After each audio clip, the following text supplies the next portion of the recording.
Daniel chapter 1. The food test.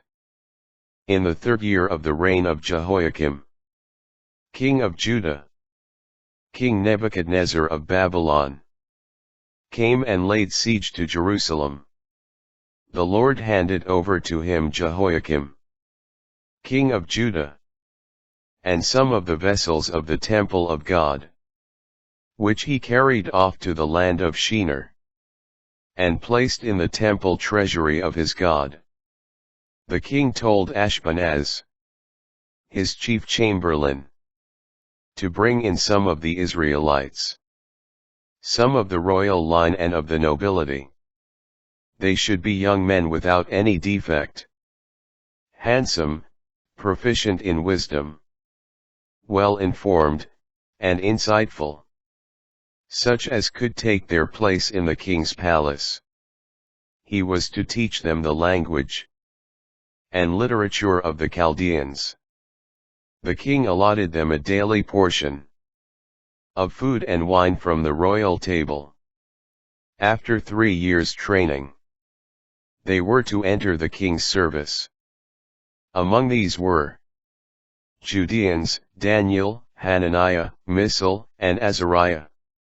The chief chamberlain changed their names: Daniel to Belteshazzar, Hananiah to Shadrach, Mishael to Meshach, and Azariah to Abednego. But Daniel was resolved not to defile himself with the king's food or wine. So he begged the chief chamberlain to spare him this defilement. Though God had given Daniel the favor and sympathy of the chief chamberlain, he said to Daniel, "I am afraid of my lord the king, who allotted your food and drink. If he sees that you look thinner in comparison to the other young men of your age, you will endanger my life with the king." Then Daniel said to the guardian, whom the chief chamberlain had put in charge of Daniel, Hananiah, Mishael, and Azariah, "Please test your servants for 10 days.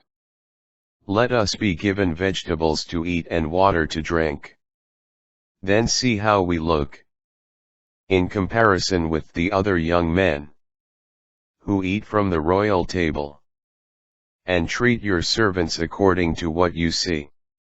He agreed to this request, and tested them for 10 days.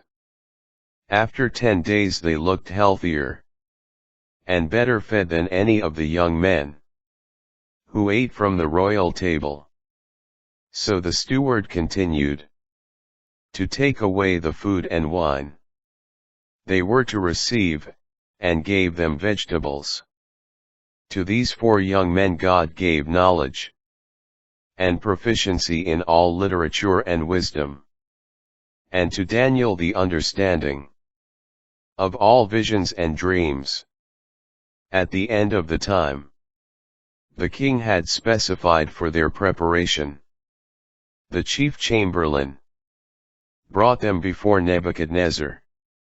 When the king had spoken with all of them, none was found equal to Daniel, Hananiah, Mishael, and Azariah. And so they entered the king's service. In any question of wisdom or understanding, which the king put to them, he found them 10 times better than any of the magicians and enchanters in his kingdom. Daniel remained there until the 1st year of King Cyrus.